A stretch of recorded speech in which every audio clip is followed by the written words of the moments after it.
नमस्ते दोस्तों। आज सुनिए साहेब बीबी और गुलाम। वह आगे आगे तेज कदमों से चल रहा था। मैं भी चल रहा था, परंतु उसके हिसाब से घिसट रहा था। वह कभी कभी आगे चलता हुआ रुक जाता था, मेरे पास आने पर फिर चल पड़ता था और फिर आगे हो जाता था। मैं भी चाहता था कि उसके साथ साथ न चलना पड़े। आगे जाकर वह एक मॉडल शॉप पर रुका। तब तक मैं भी पहुंच गया था। उसने एक दृष्टि मुझ पर डाली और शॉप से खरीद कर अपने जेब के हवाले किया और मीट की दुकान से चिकन लेकर फिर मेरी तरफ देखा और आश्वस्त हो जाना चाहा कि मैं साथ में हूं ना। मैं थोड़ा अलग हटकर खड़ा हो गया था। मैं अपने आप को उसके साथ हूं यह प्रदर्शित नहीं करना चाहता था।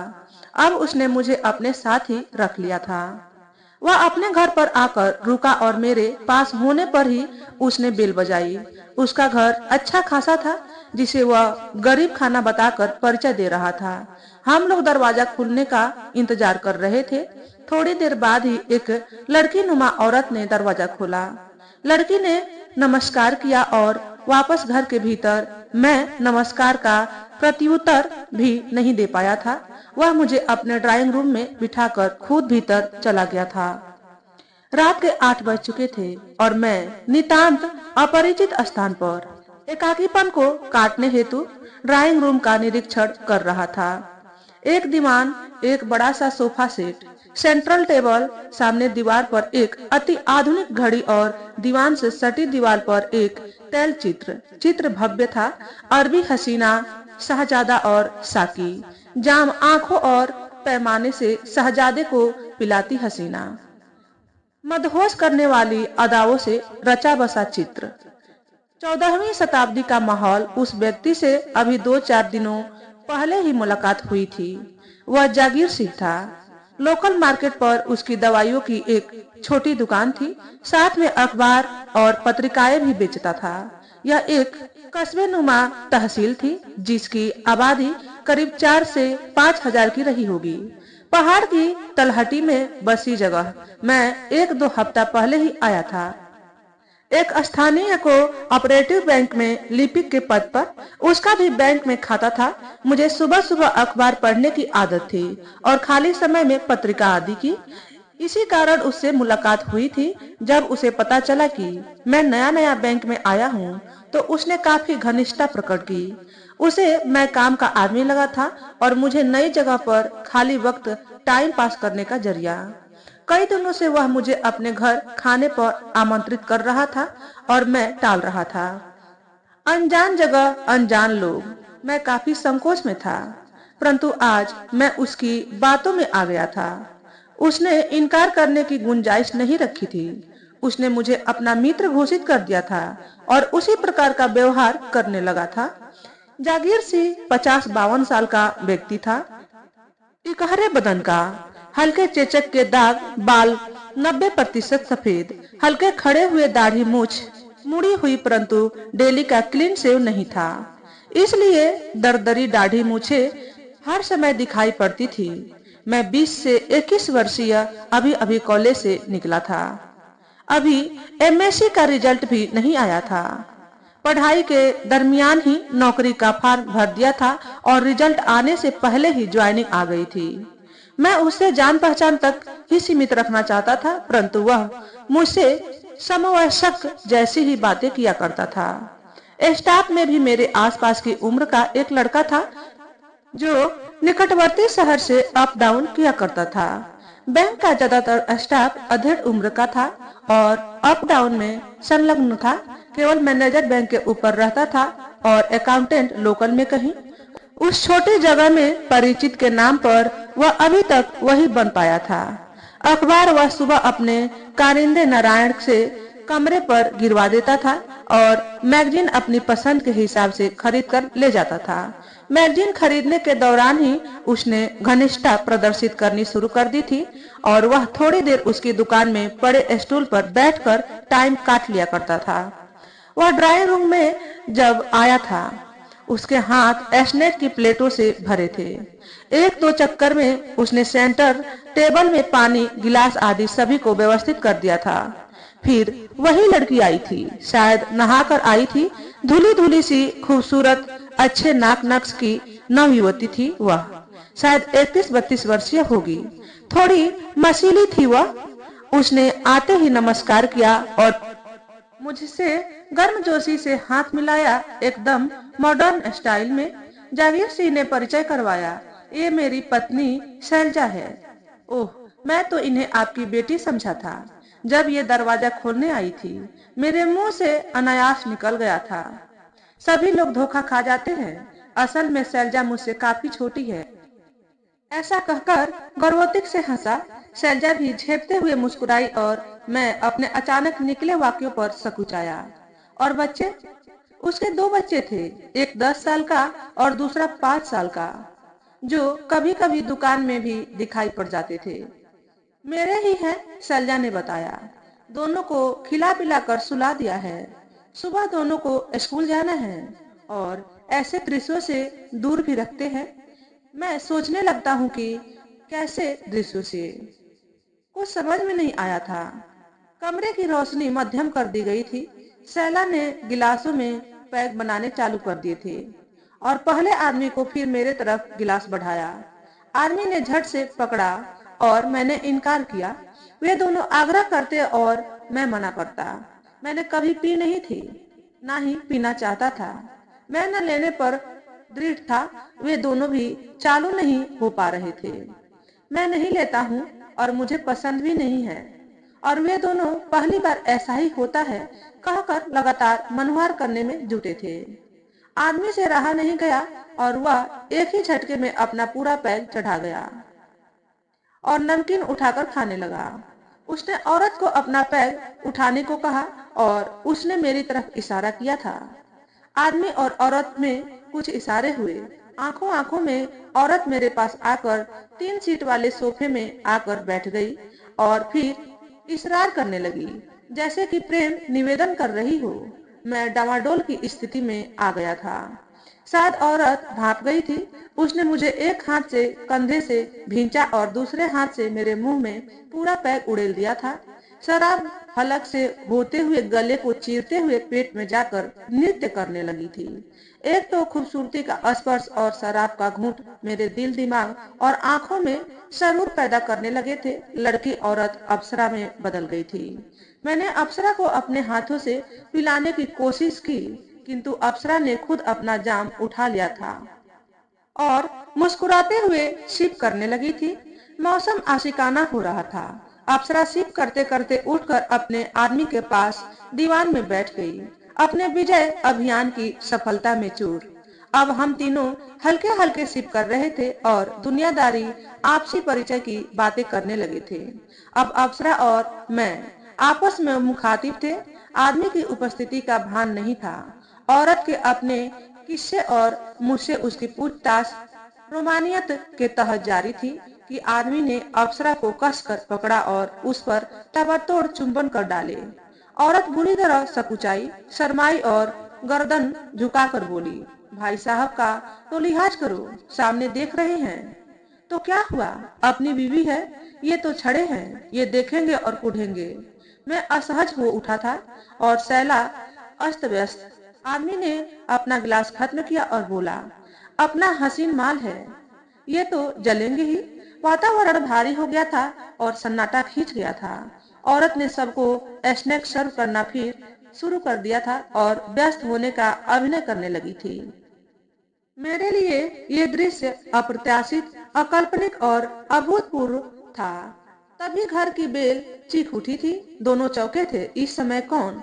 शायद ठेकेदार साहब होंगे। हाँ, शायद वही होंगे। दोनों फुसफुसाए। आदमी उठा, दरवाजा खोलने चला गया। सबके सामने ऐसी हरकतें मुझे पसंद नहीं, मगर क्या करें, अपना आदमी है। औरत बोली थी। मैंने सहमति में सिर हिलाया था।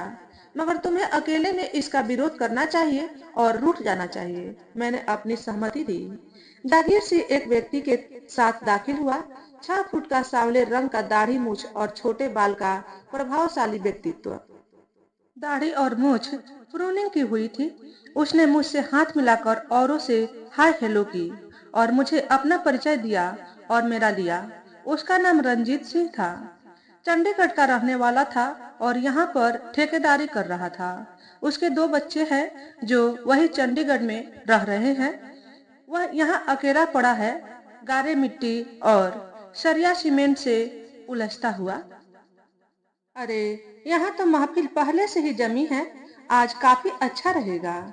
और उसने अपनी मोटरसाइकिल की चाबी जागीर सी पर उछाली। मेरा ब्रांड ले आओ, और भी कुछ होगा, उसने खुशी में फरमाया। यहाँ पर आकर कंपनी मिल जाती है, एक स्टैंडर्ड की कंपनी। मुझे तो जब भी मौका मिलता है और इस जगह के पास होता हूँ तो यहीं आता हूँ। सिंह साहब बहुत ही अच्छे आदमी हैं, ऐसे शब्द उसने मुझसे मुखातिब होकर कहे थे। आदमी रंजीत सिंह की मोटरसाइकिल की डिक्की से एक काफी अच्छे ब्रांड की वाइन और तले काजू का पैकेट ले आया था। रंजीत ने कॉकटेल बनाया और जागीर का गिलास अपने ब्रांड से भरा था और दोनों सिप करने लगे थे। रंजीत दढ़िया ने हम दोनों को भी आने गिलास जल्दी समाप्त करने का अनुरोध किया, जिससे कि उसकी लाई वाइन सबको सर्व की जा सके। हम दोनों अपना अपना एक दो ही घूंट भरा था कि जागीर और रंजीत ने अपना पैक खत्म कर लिया था। औरत और मेरा गिलास बार बार आग्रह करके खाली करवाए गए। माहौल से पूर्व का तनाव समाप्त हो चुका था और वातावरण फिर रंगीनी की ओर अग्रसर हो चुका था। दढ़ियल ने चारों गिलास फिर भर दिए थे। अप्सरा मना करती ही रह गई थी। मैं भी नास नुकुर करता रह गया था। दढ़ियल ने सिगरेट का पैकेट निकाला और आदमी को देने के बाद मेरी तरफ बढ़ाया। मैंने इनकार कर दिया। आदमी और दढ़ियल ने फिर आग्रह किया। मैंने फिर असमर्थता व्यक्त की। अप्सरा ने तीर छोड़ा। वह मर्द ही क्या जिसमें कोई ऐब ना हो। मुझे तो मर्द ही पसंद आते हैं, जैसे रंजीत भाई साहब। मर्द की परिभाषा सुनकर वह फूला। मुझे सिमटना पड़ा और आदमी ऊर्जान्वित हो उठा। अप्सरा के वाक्यों ने आदमी को उत्प्रेरित किया और उसने अप्सरा को फिर आगोश में लेकर ताबड़तोड़ कई बोसे उसके गालों में छाप दिए। माहौल फिर अजनबी हो गया था। शायद अप्सरा की आंखें शर्म हया से गीली और लाल हो गई थी। मुझे लगा वह कुछ अपमानित भी महसूस कर रही थी। वह चुप लगा गई थी और फिर स्नैक आदि सर्व करने में व्यस्त हो गई थी। माहौल में तनावपूर्ण सन्नाटा व्याप्त हो गया था। आदमी अपने कृत्य पर गर्वान्वित था कि उसके पास इतनी सुंदर बीवी है। माहौल में बदलाव की जरूरत थी। आदमी ने खुद एक सिगरेट ली और मुझे ऑफर की। इस बार मैंने मना नहीं किया, शायद मर्द होने का सबूत देने के लिए और इस घुटे माहौल से अपने को ऊपर करने के इरादे से। आदमी अलग पड़ गया था। दढ़ियल ने माहौल को ढीला किया जब उसने सबसे कुछ सुनाने को कहा। ठहरे हुए माहौल को गतिशील बनाने को वह तत्पर हुआ था। शुरुआत उसने खुद की। अपने चुनिंदा शायरों की शेरो शायरी सुनाई।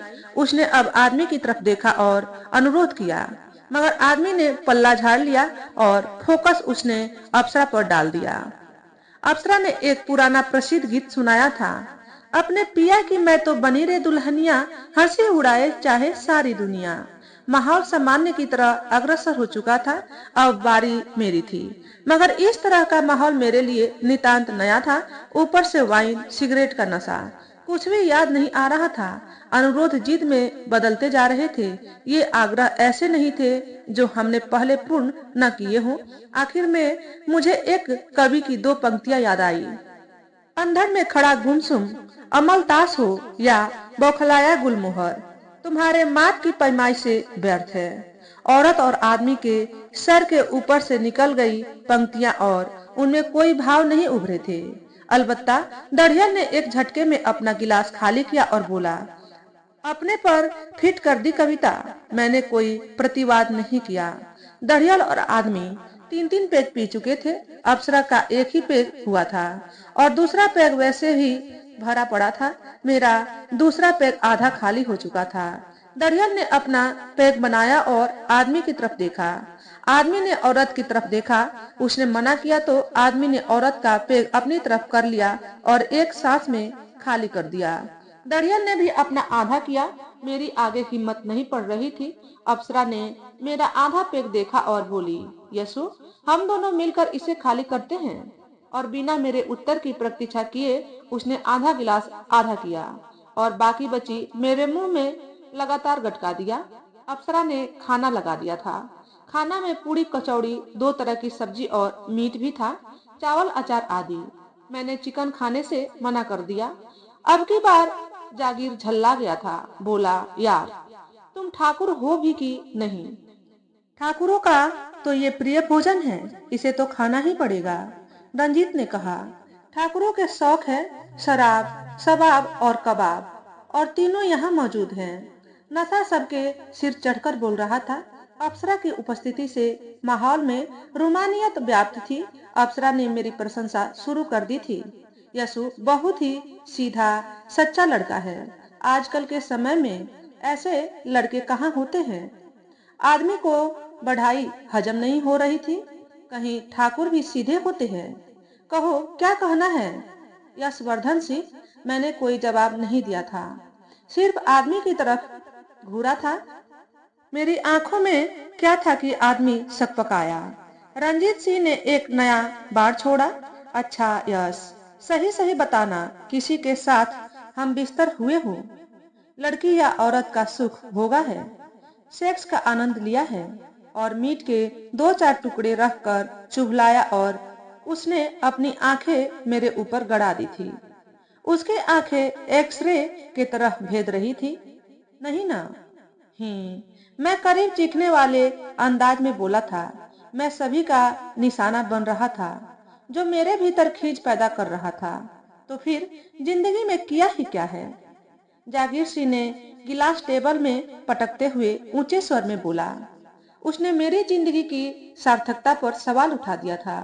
असल में इन्हें अछत कुंवारी कन्या चाहिए, तभी सेक्स का आनंद लेंगे। अप्सरा ने अपना मंतव्य जाहिर किया। यह सुनकर सब हो करके हंसने लगे, और वह झेप गया था। मैं मजाक का पात्र बनता जा रहा था। मैंने अपना ध्यान खाने पर लगाया, जिससे वे सब भी मुझे छोड़कर खाने पर जुट सके। हफ्ता 10 दिन हो गए थे, और मेरा मन वहीं पर धरा था। मैं बुलाने का इंतजार कर रहा था, परंतु ऐसा कोई संकेत, संदेश नहीं मिल रहा था। 1-2 बार वह दुकान के चक्कर भी लगा आया था, परंतु जागीर सिंह से मुलाकात नहीं हो पाई थी। कभी नारायण बैठा मिलता, तो कभी उसका बड़ा लड़का। वह दूर से ही देखकर वापस हो जाता था। शैला अप्सरा बनकर उसके दिलो दिमाग में छा रही थी। वह अधीर हो रहा था। मुझे लड़की, औरत शैला, अप्सरा के विषय में जानने की उत्सुकता हो रही थी। कैसी है वो? उसके मन में क्या है? मैं उसे गहराई से जानना चाहता था। किसी कोने में एक चिंगारी दबी हुई थी, जो रह रह कर सुलग रही थी।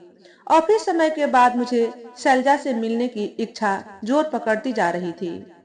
उसके विषय में कुछ तरह तरह के ख्याल उमड़ घुमड़ रहे थे, कुछ अच्छे और कुछ खराब। हल्का सा धुंधलका हो रहा था, और मैं जागीर सिंह के घर के दरवाजे पर खड़ा असमंजस की स्थिति में थोड़ी देर रहा, और फिर अपने पर काबू पाते हुए मैंने कॉल बेल बजा दी थी। थोड़ी देर तक कोई उत्तर नहीं आया, तो मैं लौटने वाला था। दरवाजा खुला और शैलजा प्रकट हुई। इसी समय एकदम साफ सुथरा धुला चेहरा, बिना मेकअप के, और आश्चर्य मिश्रित भाव उसके ऊपर थे। अरे, आप अकेले? उसने कोई जवाब नहीं दिया था। कैसे? मालिक तो है नहीं। उसका अनजान, अपरिचित भाव उसे खल रहा था, और अपने यहाँ आने की व्यर्थता का बोध काट रहा था। वास्तव में दुकान में भाई साहब थे नहीं, तो मैंने सोचा घर में होंगे। मैंने झूठ बोला था। दरअसल मैं दुकान की तरफ गया ही नहीं था। अच्छा, आइए, अभी उन्हें बुलवाती हूँ। शैलजा ने उसे बेमन से आमंत्रित किया था। औरत इस समय अप्सरा नहीं लग रही थी। उसका सारा उत्साह यहाँ आने का ठंडा पड़ता जा रहा था। फिर भी मैंने अपनी मनसा जाहिर कर दी। आपसे नहीं मिल सकता हूँ क्या? हम दोनों ड्राइंग रूम की तरफ बढ़ रहे थे। शैलजा पलटी और बोली, आपका अकेले आना ठीक नहीं है। वे गुस्सा होंगे, बुरा मानते हैं। बैठिए। उसने एकल सोफे की तरफ इशारा किया, और खुद दीवान पर बैठ गई थी। अपने बैठने से पहले उसने ड्राइंग रूम का वह दरवाजा और खिड़कियां खोल दी थी, जो सड़क की तरफ खुलती थी। देखिए, उन्हें हर समय मुझे खोने का डर सताता रहता है। अक्सर अपना अधिकार जमाने का मौका तलाशते रहते हैं। दूसरों के सामने तो खास तौर पर अपना अधिकार प्रकट करते रहते हैं। समय, जगह और माहौल को धता बताते हुए उसका उदासी भरा स्वर गूंज रहा था। हम दोनों में उम्र का जो फर्क है, उसे वह सोचते हैं कि हर अपने बराबर की उम्र वाले से मेरी आशनाई हो जाएगी और मैं फंस जाऊंगी, और वह हर मामले में जवानों से ज्यादा सक्षम है, यह सिद्ध करने में लगे रहते हैं। मैं दूसरों से जो कुछ बोलती चालती हूँ, उनमें उनकी प्रत्यक्ष या अप्रत्यक्ष रूप में उनकी सहमति रहती है। उसने हाल के दिनों का एक उदाहरण दिया था। पड़ोस के एक लड़के से दोपहर के समय में बात कर रही थी। वह काफी दिलचस्प बातें कर रहा था। उसकी बातों में हंसी भी आ रही थी। अचानक दुकान से आ गए थे और हम दोनों को बातें करते हंसते देख लिया था। उसी समय ही सड़क पर चिल्लाने लगे थे, क्या लोफड़ों से बातें कर रही हो? वह शरीफ लड़का तमतमा गया था और दोनों अपमानित होकर अपने अपने दरवाजे के भीतर भीतर आकर बूढ़ऊ ने मेरी ये गति की थी। उसने अपने मार की चोट के दाग दिखाए थे, जो अब नीले पड़ गए थे। वह जांग और हिप में सब जगह नील से निशान थे। मैं सिहर उठा था। वह रूहांसी थी और मैं करुणा से त्रस्त था। मेरा बुखार ठंडा पड़ गया था और वह चाय बनाने के लिए कहकर उठ गई थी। मैंने जिज्ञासावश इस बेमेल विवाह के विषय में दरियाफ्त की थी। शैलजा ने बताया, वे दो बहनें थीं। पिता पोर्टर थे। किसी तरह मेहनत मजदूरी करके हम दोनों बहनों का पेट पालते थे। माँ मर चुकी थी। हम दोनों को थोड़ा बहुत पढ़ाया लिखाया भी था। जागीर सिंह और पिताजी करीब करीब हम उम्र थे। पिताजी अक्सर जागीर सिंह से कर्जा लिया करते थे, आवश्यक खर्च, बीमारी आदि को पूरा करने हेतु। फिर बड़ी बहन की शादी हेतु उन्होंने जागीर सिंह से काफी भारी कर्ज लिया था। वे लौटाने की स्थिति में नहीं थे। कर्ज पर ब्याज बढ़ता जा रहा था। एक दिन जागीर सिंह ने ही पिताजी के सामने कहा था कि यदि वह अपनी छोटी बेटी की शादी उससे कर दे तो सारा कर्ज माफ हो जाएगा और इस शादी का खर्चा भी वह उठाएगा। जागीर की पत्नी का देहांत हो चुका था और पहले पत्नी से उसे कोई संतान नहीं थी। पिताजी को भी लगा कि कर्ज समाप्त करने और छोटी बेटी के हाथ पीले करने का यही एक रास्ता बचा है, और मैं इस बूढ़ऊ से ब्याह दी गई।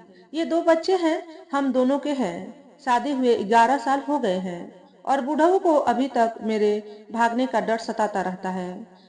आपने पूछकर जख्म ताजा कर दिए। और भीतर चली गई थी, शायद अपने आंसुओं का रेला रोकने। जागीर सिंह आ गया था। शैलजा ने ही अपने छोटे लड़के को भेजकर बुलवाया था। आते ही उसने कुटिल हंसी के साथ व्यंग्योक्ति की, ओह, आप आए हैं जनाब, मेरी गैर हाजिरी में मेरी बीबी फंसाना चाहते हो? नहीं नहीं, मैं तो पहले दुकान ही गया था, देखा वहाँ पर आप थे नहीं, सोचा आप घर में होंगे तो मैं इधर आ गया। मैंने सफाई पेश की थी। उसने सफाई दरकिनार की और मुंह बिचका कर बोला, आए हैं जनाब और फिर खाली हाथ। उसने हंसते हुए रोष प्रकट किया। मैंने खिसियानी हंसी हंसता हुआ अपनी जेब पूरी ढीली कर दी थी और उसे देकर कुछ भी मंगाने का आग्रह किया था। उसने झपट के रुपए लिए और शैला को कुछ निर्देश दिए और खुद ही खरीदने चला गया था। मैं अपराध भाव से अकेला बैठा था। शैलजा भीतर थी और जागीर बाहर। शैलजा तभी आई जब जागीर सामान लेकर आ गया था और उसके पास बैठ गया था। महफिल सजी, पर वह नूर नहीं आ रहा था। वह अंतरंगता नहीं थी। मुझे माहौल अपराधग्रस्त एवं तनावपूर्ण नजर आ रहा था। आपस में बातें ना के बराबर हो रही थी। ज्यादातर जानकारियां मेरे विषय में जुटाई जा रही थी। प्लेटों और गिलासों का ही शोर था। उसे लगा कि वह ज्यादा देर रुकने के काबिल नहीं था। इस माहौल को यदि इस समय दढ़ियल आ जाए तो बदल सकता है। उसे दढ़ियल रंजीत सिंह का बेसब्री से इंतजार था, परंतु वह अंत समय तक नहीं आया था और मैं अंत समय तक उसी अटपटे अनजाने माहौल से गुजरकर वापस अपने कमरे में आ गया था। उस दिन मैंने पीने पिलाने खाने खिलाने में कोई नानुकुर नहीं की थी। फिर माहौल दोस्ताना नहीं था। शैलजा अप्सरा नहीं लग रही थी। जागीर से भी चहक नहीं रहा था। जागीर इधर उधर की बातें कर रहा था। शैलजा चुप थी। महफिल बोझिल होती जा रही थी। वह जल्दी ही उठ गया था हाँ, जागीर सिंह उसे कमरे तक छोड़ने जरूर आया था। मैं बैंक में बैठा काम कर रहा था, जागीर सिंह आया। शायद बैंक में कोई काम होगा। मुझसे उसने इधर उधर की बातें की और इतने दिनों से ना आने का उलाहना दिया। तुम्हारी भाभी याद कर रही है, कई बार से तुम्हें बुलाने को कह रही है। क्या उस दिन हंसी मजाक में कहीं बातों का बुरा तो नहीं मान गए? मैं निष्प्रिय उसकी बातें सुनी अनसुनी कर रहा था और कोई उत्सुकता नहीं दिखाई आने की, ना कोई आश्वासन। मैं सोच रहा था कि वह जल्दी से मेरे पास से हटे, क्योंकि स्टाफ उत्सुक नजरों से हमें देखने लगा था। स्टाफ उसके विषय में क्या जानता था? वह कैसा व्यक्ति था? मेरी उससे कैसा पहचान है? स्टाफ से कभी उसके विषय में बात नहीं हुई थी, ना ही स्टाफ ने कभी उसका जिक्र किया था, परंतु था वह सबकी नॉलेज में। वह किसी प्रयोजन से ही आया था। उसने फुसफुसाहट में मुझसे इतने रुपए मांगे थे कि आधी सैलरी होती थी, जिसे उसने 1-2 दिन में लौटा देने का वादा किया था। उसने बताया ड्राफ्ट बनवाना है, रुपए कम पड़ रहे हैं। उसने पिंड छुड़ाने की बात से उसे अपने खाते से रुपए निकाल के दिए थे। स्टाफ उसे और मुझे घूर रहा था, संबंध क्या है, कैसे है और क्यों है। किंतु स्टाफ ने उस दिन मुझसे कुछ नहीं पूछा था। हफ्ता भर से ज्यादा हो गया था और जागीर से का कोई अता पता न था। ना ही कोई संदेश आया, ना उधार रुपए आए थे। अपनी आर्थिक हालत पतली हो रही थी, अपना काम चलाना मुश्किल हो रहा था, दैनिक खर्च में तंगी आ रही थी। तनख्वाह मिलने में अभी एक पखवाड़ा बाकी था। 2-1 बार में उसके दुकान के चक्कर भी लगा आया था, परंतु मांगने का संकोच कर रहा था। वह वापस करने का कोई जिक्र भी नहीं कर रहा था। मेरे वहां दुकान पर पहुंचने की उसने बेरुखी प्रदर्शित ही की थी।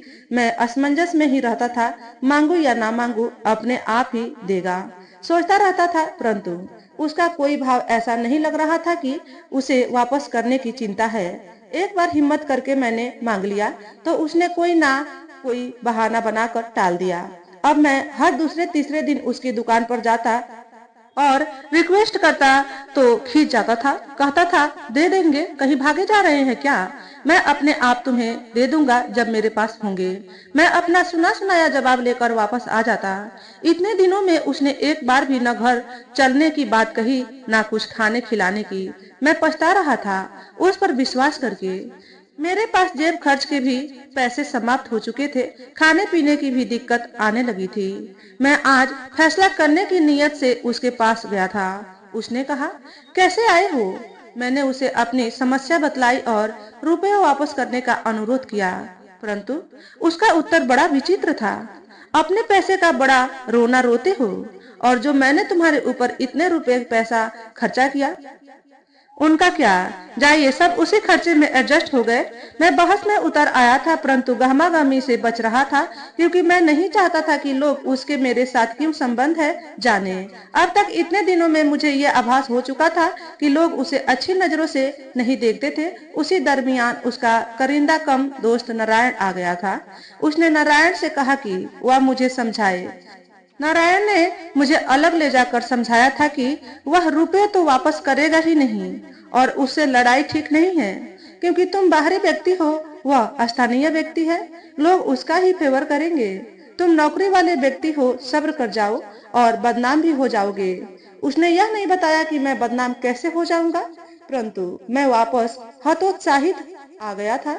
महीने के बाकी दिन मैंने अपने सहकर्मी से उधार मांगकर चलाए थे और सैलरी मिलने पर उसे लौटाए थे। जागीर सिंह को उधार दिए पैसे मैंने बट्टे खाते में डाल दिए थे। आज मैंने निर्णय लिया था कि अपने कमरे में ही कुछ बनाया जाए। कई दिनों से लगातार होटल का खाते खाते मन उब गया था। मैंने खिचड़ी बनाने का कार्यक्रम बनाया और दाल चावल बीन कर भगोने में डालकर स्टोव में खिचड़ी चढ़ाकर ट्रांजिस्टर से गाने सुन रहा था। ऐसा लगा कि सीढ़ियों से ठक ठक की आवाजें आ रही थी, जैसे कि कोई आ रहा था। रात के 9 बजे थे। इस समय कौन हो सकता है? कमरे का भीड़ा दरवाजा खुला और जागीर सिंह नारायण के साथ हाजिर था। बड़ी शिकायतें उलाहने दिए, उसे भूल जाने का मुझे दोष दिया और इतने दिनों से न आने का कारण पूछा। तुम्हारी भाभी पूछती रहती है, आदि आदि। और ये क्या, हम लोगों के होते हुए तुम्हें खाना बनाना पड़ रहा है? वह मर गया है क्या? तुम्हारी भाभी तुम्हें बुला रही है। अभी चलो, तुम्हारे लिए कुछ स्पेशल बनाया है। मैंने अपनी खिचड़ी बन जाने का इशारा किया, जिसे उसने स्टोव बंद करके उतार दिया। मेरी अध बनी अध पकी खिचड़ी को उसी हाल में छोड़कर मुझे लेकर चल दिया। मैं विस्मयती अन्योन्यति से उनके साथ हो लिया। रास्ते में नारायण के इशारा करने पर मुझे ही बोतल का भुगतान करना पड़ा था और जागीर की ललचाती और लपकती आंखों को राहत देनी पड़ी थी। घर पर शैलजा ने एक बिरहणी प्रेमिका की तरह उसका स्वागत किया था। तमाम लानते मनालते शिकवे शिकायतें रूठने का अभिनय और अंत में इतने दिनों से मैंने दर्शन क्यों नहीं दिए। और शैला ने कहा, तुम तो अकेले भी आ जाते हो, तुम्हारे लिए कोई रोक टोक तो है नहीं। मुझसे क्या नाराजगी थी? अगर आपको मालिक से कोई नाराजगी थी तो इसमें मेरी क्या खता थी? शैलजा की आंखों में आंसू थे। असली या नकली उसे अंदाजा नहीं हो पा रहा था, परंतु उस समय मैं अचंभित एवं आतंकित हुआ जब शैला ने मुझे हक करके किस किया था। अकेले में कहीं कोई देख लेता। फिर पीने पिलाने का दौर चला था और आज शैला अरबी हसीना नजर आ रही थी और मैं अरब देश का सुल्तान। शराब शबाब और कबाब साथ साथ चल रहे थे। मेरा पसंदीदा खाना बनाया गया था। मैं पूरी तरह से परिपूर्ण, संतुष्ट और शिकायतहीन होकर उसके घर से निकला था।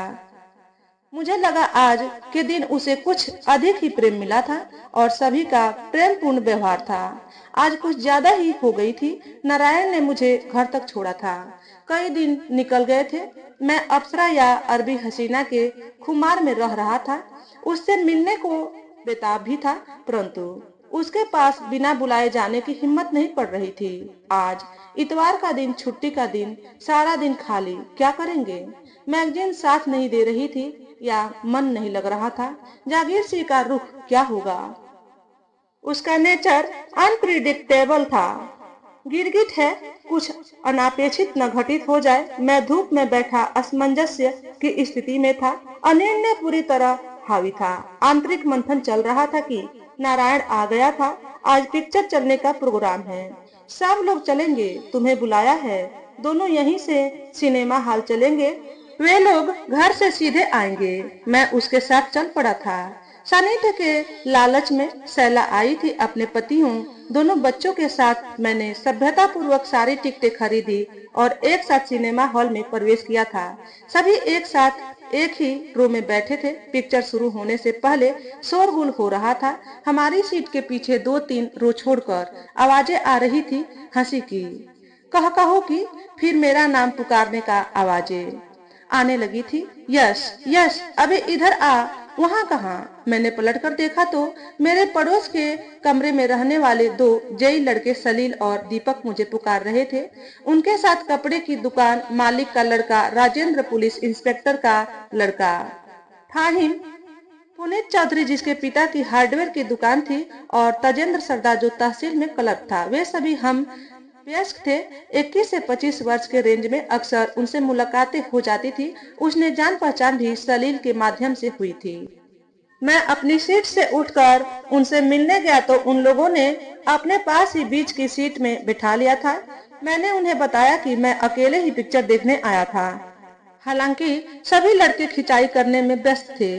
अबे माल को अकेले अकेले तड़ रहे थे, सौंदर्य पान कर रहे थे। क्या जान पहचान है? मेरी जान पहचान भी कराओ। आदि आदि मैंने पूरी तरह इनकार किया था। मैं कतई नहीं जानता। मैं तो पहले ही आ गया था, ये लोग तो मेरे बाद आए हैं। हम सब मिलकर साथ हो गए थे। कमेंट पास किए जा रहे थे, हाय हल्ला कर रहे थे जागीर सिंह और शैलजा को लेकर, विशेष रूप से लोकल के लड़के राजेंद्र, तजेंद्र, फाहिम और पुनीत। बूढ़ी घोड़ी लाल लगाम, हुर के साथ लंगूर, चमकनू, साहब बीबी और गुलाम। यह चिल्लाहट पिक्चर शुरू होने से पहले, इंटरवल में और पिक्चर समाप्त के बाद जब जागीर का परिवार उठा तब भी फब्तियां जारी थी। मैं इन सब से बच रहा था। मुझे ये सब अच्छा नहीं लग रहा था, मगर इन सब को नियंत्रित करने की क्षमता मेरे पास नहीं थी और न ही मैं ही प्रतिरोध करने में सक्षम था। वे इस स्तर तक किसी को चिढ़ाएंगे मैं अनभिज्ञ था। बैंक से आकर सुस्ता रहा था और इस उधेड़-बुन में था कि क्या किया जाए, खाना होटल में खाया जाए या फिर खुद बनाया जाए। तभी गुप्ता जी बैंक के अकाउंटेंट ने मेरे कमरे में झांका। मैंने झट से उन्हें आदर सहित बुलाया। गुप्ता जी गंभीर और चिंता मग्न लग रहे थे। मैंने सोचा कोई समस्या उनकी अपनी है जो मुझसे शेयर करना चाहते हैं। गुप्ता जी मुझसे काफी प्यार से व्यवहार करते थे, जैसे छोटे भाई की तरह। बैंक के कामकाज और ग्राहकों से उनका व्यवहार काफी शांत और शालीन था। वह थोड़ी देर शांत बैठे रहे, शायद सोच रहे थे कहाँ से शुरू किया जाए। कुछ खास बात है गुप्ता जी? मुझे आश्चर्य हुआ था क्योंकि गुप्ता जी कभी मेरे कमरे में नहीं आए थे। वे घरेलू व्यक्ति थे और बैंक से सीधे अपने घर ही जाते थे। उनका घर जागीर सिंह के घर के आसपास कहीं था। कई बार वे अपने घर बुला चुके थे, परंतु मेरा जाना संकोचवश नहीं हो पाया था। गुप्ता जी बैंक के काम से काफी बिजी रहते थे। रोज के दिनों में एक इतवार साप्ताहिक अवकाश मिलता था जो अपने परिवार के साथ रहते थे।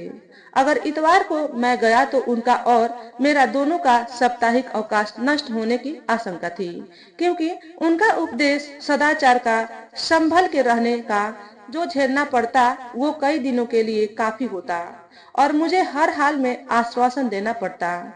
कल क्या हुआ था सिनेमा हॉल में? किसके साथ थे? वहाँ क्या किया था? एक साथ कई सवाल दाग दिए थे। कुछ नहीं, मैं अकेले गया था और कुछ भी तो नहीं हुआ था। अच्छा, जागीर सिंह तुम्हारी शिकायत कर रहा था कि तुमने उसकी बीवी को छेड़ा था और वह तुम्हारी एफआईआर करने जा रहा था। मैंने उसे रोका है, बात करके उसे बताना है। मैंने गुप्ता जी को जो भी घटित हुआ था वह सब बताया और अपनी किसी भी प्रकार की भूमिका से इनकार किया। वास्तव में मुझे ताज्जुब हो रहा था, जब मैं छेड़ने की किसी भूमिका में नहीं था तो मेरे विरुद्ध क्यों? गुप्ता जी ने यह भी बताया कि उसने सिर्फ तुम्हारे विरुद्ध एफआईआर की बात कही है। देख लो, मिल लो और अपनी स्थिति स्पष्ट कर दो और किसी तरह उसे मनाओ कि वह ऐसा न करे, क्योंकि अगर उसने एफआईआर कर दी तो तुम्हारी नौकरी जा सकती है। फिर काफी देर तक वह उच्च नीच समाज, परिवार और यहाँ के माहौल के विषय में समझाते रहे और इनसे दूर रहने की सलाह देते रहे। तुम यहाँ के लिए नए हो, अपने काम से काम रखो और अपने भविष्य की तरफ ध्यान दो, अपनी उन्नति करो। गुप्ता जी चले गए थे और मुझे छोड़ गए थे। मैं क्रोध, गुस्से और अपमान से त्रस्त था। दुखी हो रहा था कि मुझे अनहक दंड मिलने वाला था। खाना पीना नष्ट हो गया था और मैं सारी रात अपयश का बोझ महसूस कर रहा था। सुबह होते ही मैं जागीर सिंह से भिड़ने का मूड बना चुका था। मैं निकल पड़ा था उससे मिलने या लड़ने। दुकान में जागीर सिंह और नारायण दोनों थे। मैं उबल पड़ा था, मगर जागीर सिंह ने कोई उत्तेजना नहीं दिखाई थी। तुमने गुप्ता जी से क्या कहा? सुना है मेरी एफआईआर करवा रहे हो। क्यों? मैंने क्या किया? जिन्होंने कुछ कहा सुना उनके विरुद्ध क्यों नहीं करते? उनसे डरते हो? वे लोकल के हैं ना। मैंने तो कुछ कहा भी नहीं। मैं तो तुम्हारे साथ पिक्चर गया था, खर्चा भी मैंने किया और मुझे ही दोषी ठहरा रहे हो। मेरी आवाज तीखी और तल्ख थी। तुम उनके साथ थे और साथ में हंस भी रहे थे। हम लोगों का साथ छोड़कर तुम लफड़ों के गैंग में शामिल हो गए थे। नहीं, मैं उनके साथ नहीं था। मैंने कुछ नहीं कहा। जो कह रहे थे उनके विरुद्ध क्यों नहीं कुछ करते? उनके विरुद्ध करो एफआईआर। मैंने उसे ललकारा था। ये मेरी इच्छा। मैं जिसकी चाहे शिकायत करूंगा, जिसे चाहे फंसाऊंगा। वे तुम्हारे यार दोस्त थे ना, अब वे ही तुम्हें बचाएंगे। अच्छे खासे हमारे साथ बैठे थे। हम शरीफों का साथ छोड़कर चले गए लोफड़ों के पास, हमारा मजाक उड़ाने, उपहास करने। अब परिणाम भुगतो। मेरा गुस्सा बढ़ता जा रहा था और कोई अनहोनी घटित हो सकती थी। नारायण ने भाप लिया था। वह दुकान से उठकर मेरे पास आया और अलग ले गया समझाने। उसने मुझे साय तक मामला टालने का अनुरोध किया कि वह सिंह साहब को समझाएगा। साय तक वह हम दोनों का समझौता करवा देगा और सब कुछ ठीक हो जाएगा। बैंक में किसी को कुछ पता नहीं था, इस कारण कोई चक नहीं हो रही थी, मगर मेरा मन बेचैनी से शाम होने का इंतजार कर रहा था। मुझे अपयश फैलने और अपने घर तक बात ना पहुंच जाए, यह चिंता सवार थी। लगता है गुप्ता जी ने किसी को कुछ नहीं बताया था। गुप्ता जी ने बैंक में यह भी कहा, अगर उसकी जरूरत हो तो वे उसके पास चल सकते हैं। मेरा मामला निपटाने शाम को नारायण मेरे कमरे में आया और मुझे लेकर दुकान की तरफ चला। उसने मुझसे कहा, सिंह साहब कुछ नहीं करेंगे, कोई एफआईआर आदि नहीं होगी, वह सिर्फ मुझे डरा रहे थे। मैंने सविश्वसनीय ढंग से उसकी ओर देखा, उसे उत्साह मिला। उसने कहा, सिंह साहब इस बात से नाराज थे, तुम हम लोगों का साथ छोड़कर उन लड़कों के साथ हो गए जो कितनी गंदी बातें कर रहे थे। यह सब तुम्हें अच्छा लग रहा था। तुम्हारे तो सिंह साहब के साथ घरेलू संबंध हैं।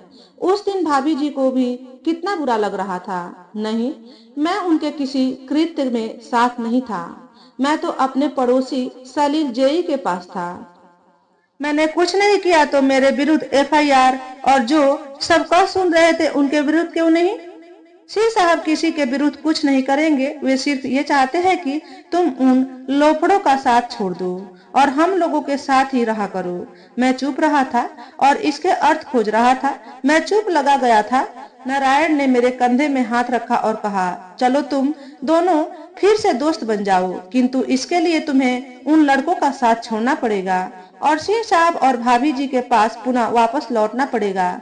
मैं चुप रहा था और कोई आश्वासन नहीं दिया था और उसके कहे हुए के निहितार्थ तलाश कर रहा था।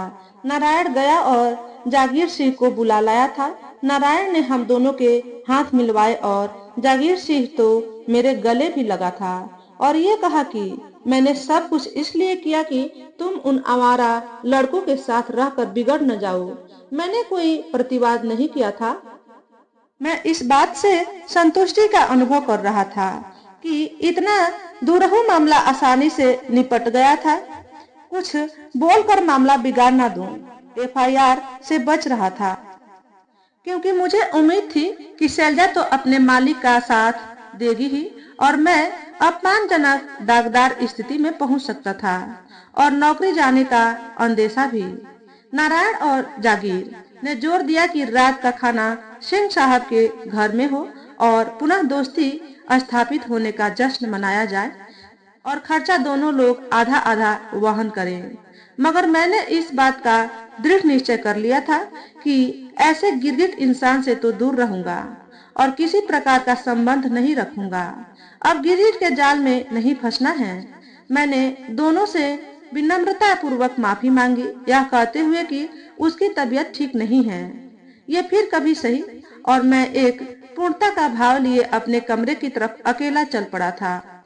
ये भी सोच रहा था कि समवयस्क दोस्तों से भी उतनी ही जान पहचान रखूंगा, जिससे कि किसी अनावश्यक परिस्थितियों का सामना ना करना पड़े। तो दोस्तों, आज के वीडियो में बस इतना ही। अगर हमारे द्वारा बताई गई कहानी थोड़ी सी भी अच्छी लगी हो तो वीडियो को लाइक और शेयर करें। चैनल पर पहली बार आए हो तो चैनल को सब्सक्राइब करके बेल नोटिफिकेशन को ऑल पर सेट कर ले, ताकि आपको ऐसे ही अच्छे अच्छे वीडियो देखने को मिले। हमेशा खुश रहे, हमेशा स्वस्थ रहे। वीडियो देखने के लिए आपका बहुत बहुत धन्यवाद।